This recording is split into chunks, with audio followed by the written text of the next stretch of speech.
Hi everyone, Brian here, wishing you a wonderful Monday and a great week ahead. We're continuing to plunge our way through the book of Proverbs, and I'm not sure, but I think that the book of Proverbs is often perceived by Christians as, a book of practical ways to live your life, a kind of how-to book for simple moral thinking, getting your hierarchy of values straight, and living a life that the church and God would approve of. And undoubtedly it is that. But the whole point of this series has been that this Bible is there not only as a resource to tell us the story of the people of God, or to give us a theological perspective to understand our faith, or to be the grounding of how we believe as Christians. But the point of Scripture is also to tell us the story of the human soul. And that while the Bible is always talking about the God in heaven, or the story of the people of God doing this, that, or the other, or how people get God's approval or disapproval, while it's full of all of those kind of external stories, we can read the Bible as though those external realities and those historical stories of real people living real lives were written down because this is the heritage of people who believe in a reality of the divine voice being able to speak deep within the human being, from what we call the soul, or it's called the heart, or the cave of the heart, or the depth of our being, our deeper selves. Lots of terms for it.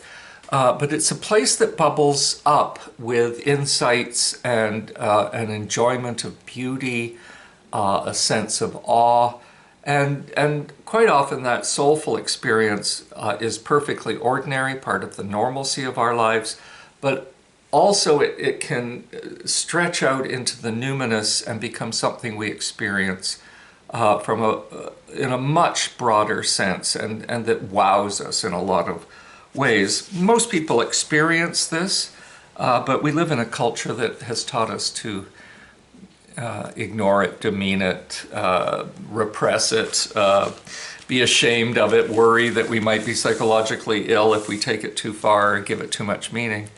But the scriptures are written out of people who do trust, beginning with the story of Abraham, do trust that there is a soul within us, and that it does bubble up into our consciousness, and it can and does impact the life we share with others.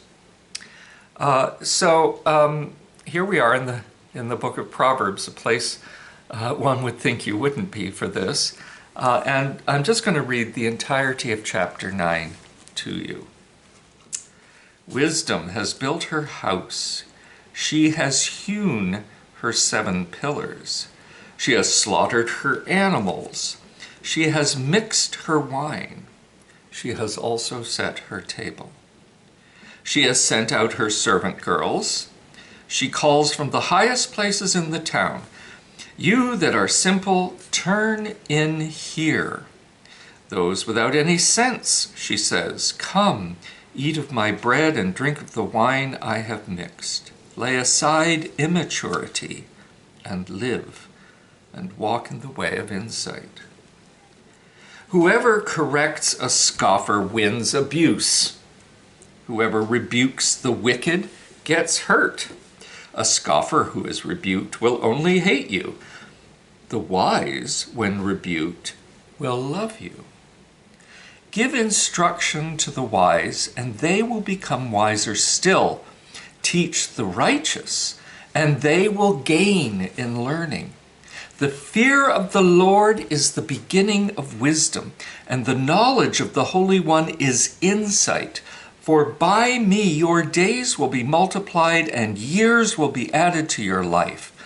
If you are wise for yourself. If you scoff, you alone will bear it. The foolish woman is loud. She is ignorant and knows nothing. She sits at the door of her house on a seat at the high places of the town, calling to those who pass by, who are going straight on their way. You who are simple, turn in here. And to those without sense she says, stolen water is sweet, and bread eaten in secret is pleasant. But they do not know that the dead are there, that her guests are in the depths of Sheol. So, again, on the surface, it can be quite easy to simply say, this is a whole chapter in the book of Proverbs, encouraging one to be invited to the table of wisdom, which would be good, and to avoid the table of foolishness, which would be bad. I mean, the comparisons are right there. Both wisdom and the foolish woman proclaim and invite people into meals, but the idea is that foolishness, while perhaps very temporarily satisfactory, doesn't give a long, deep experience of life. And while wisdom, which can seem perhaps a little bit daunting to embrace at first, is nevertheless the way to live life fully and richly. Done, be wise, don't be foolish. And as I've been saying throughout this entire series, I don't mean to take away that particular interpretation. Certainly it's there. But what if this chapter is not about acquiring external wisdom, rules of sensible life to live well with others, as opposed to foolish living, which is running after all sorts of interests that are shallow and don't bear any real fruit, except perhaps some momentary satisfaction. What if it's not about those externals, or at least in addition to being about those, is also about the soul? What might it tell us about the soul? So let's just play the game that this passage is actually telling us about the nature of the soul. So it would be basically this. The first part of the chapter would be wisdom or soulfulness has built for itself a very real place where wisdom, soulfulness, insight dwells. But we're going to say it's not in the high street of some fantasy town. It's down here in the depths of your being, in the actual guts of your life, that wisdom has built herself a home in you. Ponder that for a moment, that this is not wisdom that is out there, but wisdom has built herself a home within each of us. And she offers this robust meal that she has cared for and made herself, and invited consciousness to partake in this meal. And then we have this very interesting reality that once wisdom has offered us this meal, as the passage says, the wise will run to this meal and enjoy it, learn from it, even if there has to be a bit of humbling recognition that our consciousness didn't have the whole truth a moment before, and we're willing to grow and learn and mature, and that this meal will be scoffed at by other parts of our consciousness. This is exactly what our life is like. Within us, we have these deep resonances of knowing the truth of divine love, nurture, and care for the world. And from time to time, we delve into it, we cherish it, we enjoy it, we learn from it, we grow into it, and we let it guide us into a deeper, richer life. And a lot of times we demean it, dismiss it, ignore it, walk past it, even scoff at it as something that we don't really need. I'm too busy, my everyday mind, with so many other things that are important and have to get done. The second part of the chapter is about that other voice that does seem to bubble up from within us, a voice that says, oh, what the hell, let's just do that, or what the hell, I might as well give in because I can't think of any excuse not to. What the hell, I might as well engage in that, even though I know it's foolish and will drain me of any interest. Did you notice my phrase, what the hell? And that is exactly what the scriptures say. There are lots of times, and this is the challenging thing, that we also have these interior voices that say, what the hell, just have another drink before you get in the car and drive home. Or, what the hell, I'm going to miss somebody's birthday party because I mismanaged my life, they won't care. Any number of these kinds of things.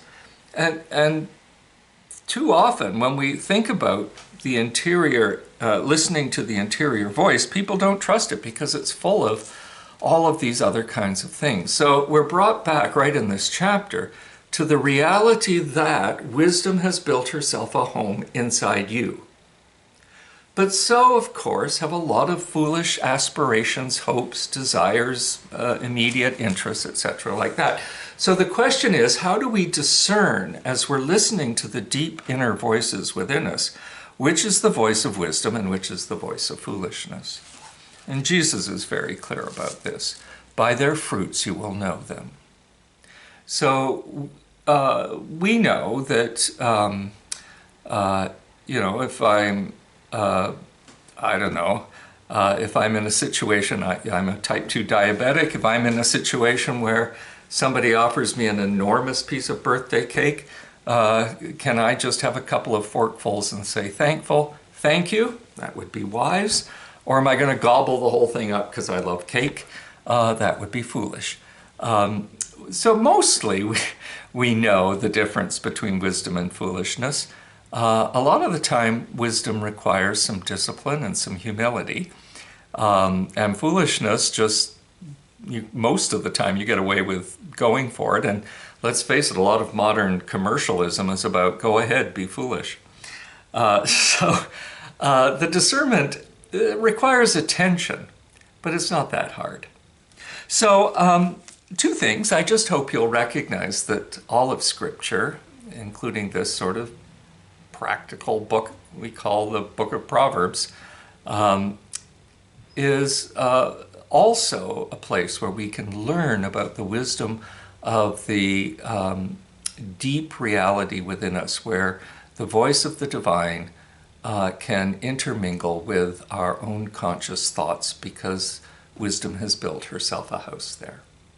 And secondly, that we're all capable of hearing it, knowing it, and perhaps over the years developing a better discipline to walk with it and have wisdom walk with us for that deeper, richer life that wisdom promises. So have fun and enjoy perhaps seeing Scripture as an invitation to truth about who you really are. Take care, God bless, have a great week.